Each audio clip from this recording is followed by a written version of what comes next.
queria agradecer a vossa presença e dizer que é um grande prazer estar aqui convosco. E antes de iniciarmos esta reunião, onde espero aprender convosco e sobretudo que nos ponham as preocupações mais prementes das vossas clubes e associações, queria-vos dar 3 notas prévias relativamente à reunião. Em primeiro lugar, se eu formar governo, só vai haver um governo.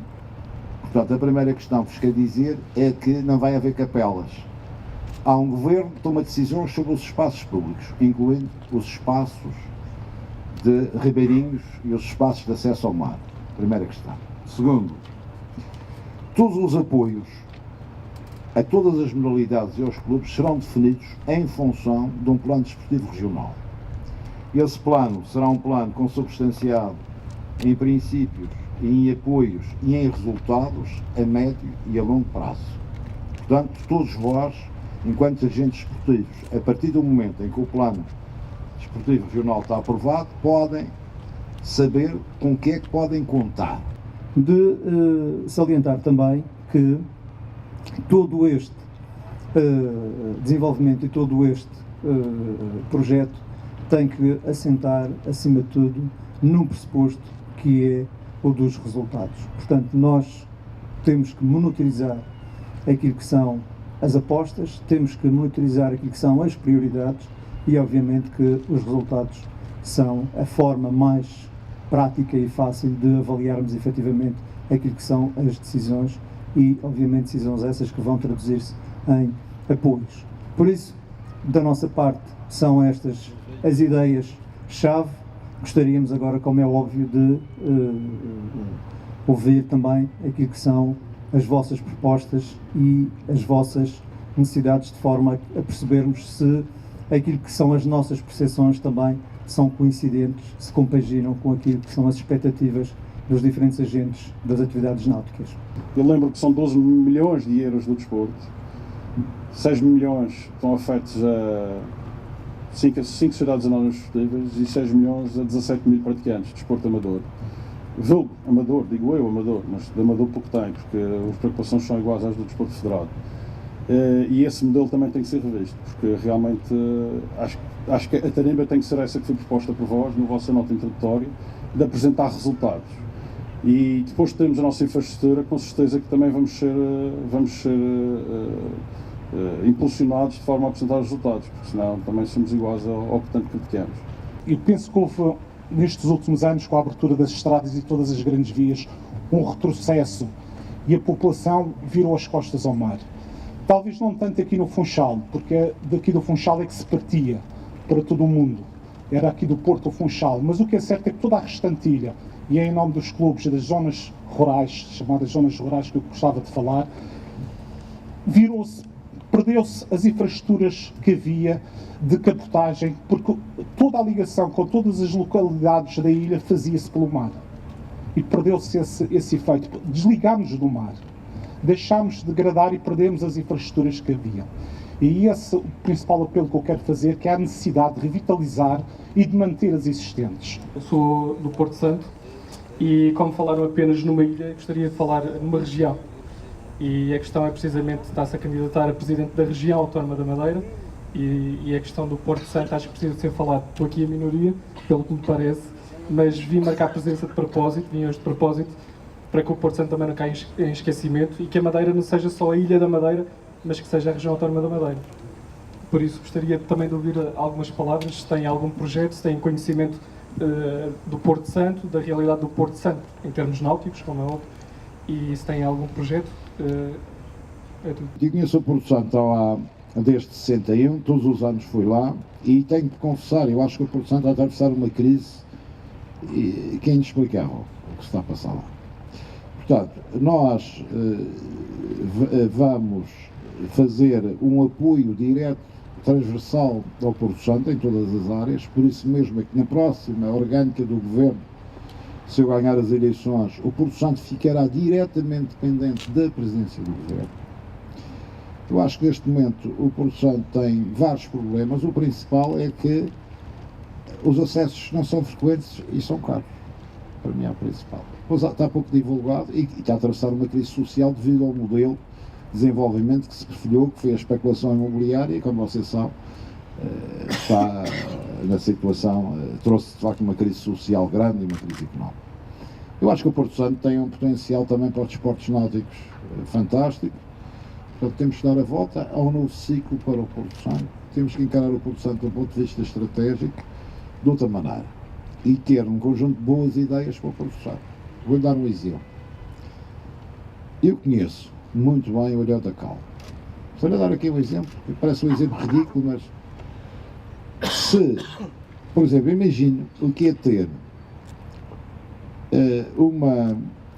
uma réplica do Barco de Terreira, a recuperação do Barco de Terreira, para fazer visitas ao Ilhéu da Cal. O Ilhéu da Cal é lindíssimo, com percursos bem organizados, portanto, tem um conjunto de valências do Porto Santo, estão todas por explorar. O mergulho no norte do Porto Santo, não sei se está a malta ligada aqui ao mergulho, tem os fundos mais bonitos que há. Aliás, está a Rio Pedro. Eu conheço, o meu irmão conhece, mas o meu irmão e o Pedro conhecem melhor que ninguém. Tem fundos espetaculares, temos a potencialidade de criar mais algumas reservas, temos áreas para a vela, portanto, pode ser de facto um paraíso para os desportos náuticos. O que temos que acabar é com uma visão que não dá frutos no meio daquelas. A especulação imobiliária não é a solução para o Porto Santo. Tanto o Yacht Clube Quinta do Norte como os outros clubes que organizam eventos internacionais têm lutado muito para fazer perceber que a náutica de recreio, a náutica desportiva, é muito mais do que desporto. É, no que concerne, por exemplo, aos eventos internacionais, turismo, a economia. Tem uma forte componente de impacto económico e desenvolvimento local, que tem sido, no meu entender, e julgo eu, quando falo por nós, falo por todos os clubes, um pouco negligenciada. No sentido das entidades públicas a quem nós recorremos e pedimos apoio na organização destes eventos.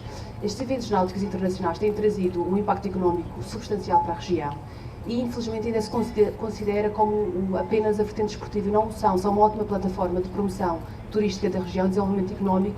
Aliás, a prova, se o doutor pedir dados aos clubes que organizam eventos, verá que o impacto económico dos eventos, além de ser substancial na altura dos eventos, prolonga-se no tempo. E isso tem sido uma luta dos clubes regionais, de fazer perceber que quando nós abordamos as entidades públicas, seja o Governo Regional, as secretarias, os municípios, para pedir apoio, nem sempre monetário, porque sabemos que está difícil, apoio em meios humanos, técnicos e materiais, muitas vezes isso é fundamental para o sucesso do evento, é fazer perceber que isto não é só o desporto, é a economia e deveria ser mais valorizado. Ainda mais numa terra de turismo como a nossa, muitas vezes estes eventos internacionais trazem turistas, depois voltam cá e fazem a promoção da ilha além de fronteiras. Neste momento o que é fundamental é, dentro deste programa, algumas áreas desportivas, mas também levar em linha de conta alguns eventos que vão fazer parte da própria atratividade turística da região e do efeito multiplicador em termos turísticos. Portanto, temos que consertar. Não lhe posso dizer neste momento que isso vai arrancar imediatamente, porque temos que olhar para a sustentabilidade das finanças regionais e temos que fazer apostas decisivas neste momento, mas eu acho que há eventos que são óbvios que devem ser apoiados. Vou dar um exemplo. Eu não tenho dúvida nenhuma em apoiar a Transquadra, pronto, acho que os efeitos multiplicadores são óbvios, da mesma forma como há outras modalidades e outros eventos que apoiamos de caras, porque já sabemos qual é o efeito multiplicador. Mas atenção a uma coisa, eu acho que nós temos que auditar qual o efeito multiplicador de todos os eventos turísticos que se realizam na Madeira. Porque se você tiver um observatório turístico a funcionar como nós propomos, você consegue mensurar isso. Porque, sobretudo numa altura com grandes dificuldades sociais e para as áreas sociais, você tem que dizer claramente ao contribuinte que o dinheiro que está sendo aplicado tem efeito multiplicador na vida dele. Porque senão ele não vai aceitar que se gaste dinheiro numa regata e falte seringas no centro de saúde do Porto Peneiro, está a perceber? Portanto, se nós dissermos isto tem efeito multiplicador, por isto, nós temos que ter isto auditado, até para sustentar a decisão. Nós tivemos esse cuidado também para darmos esses valores ao Governo Regional e podemos mostrar-lhe que o apoio dado compensou. Fizemos um inquérito aos participantes e foi aí que se conseguiu, por exemplo, extrair o impacto económico superior a €500 mil das duas etapas. E acho que sim, que é importante chamar os clubes ou as entidades organizadoras a contas e pedir-lhes prova de que realmente aquilo que pediram teve um retorno. Toda a náutica de recreio vem da Europa e Mediterrâneo, estamos num ponto estratégico e temos uma concorrência bastante elevada, que é as Canárias e agora a Costa da África também. Ao contrário que os Açores, por exemplo, todos os barcos que vão daqui para baixo vão para as Antilhas, porque obrigatoriamente têm que passar pelos Açores no regresso, os Açores estão sozinhos ali, o que é que vem querer à mão, toda a clientela. Nós aqui temos a concorrência. E em vez de arranjarmos maneira de os trazer essa clientela para cá, ainda conseguir fazer uma coisa pior, fui a Fugentá-los. E a Fugentá-los com porém um inteligente qualquer de cima, não é? Resolveram começar a cobrar para cada embarcação que estava aqui fundeada, as embarcações de passagem.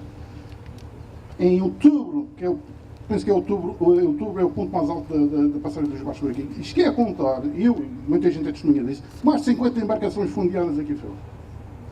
Atualmente, vemos estas que estão aqui, as marítimo-motorísticas, é capaz de aparecer um louco ou outro que vem aqui, fica um dia, quem cobrado e vai-se embora, desaparece. E que ainda por cima cobravam mais caro do que dentro das próprias marinas. Mas quem cobra ao largo? Desculpa? Cobra ao largo? Olha, eu só não sabia. Pois. Uma taxa sobre quê? Decorador. Já o Porto Santo passa-se a mesma coisa também. Só pelas aranhas. E é mais caro, e o pior deste é que é mais caro do que está dentro da marina. Ou seja, quem fez isto, fez nitidamente para empurrar as pessoas para dentro da marina. E empurraram para as marinas de Canárias, não para cá. Vamos continuar o diálogo no futuro.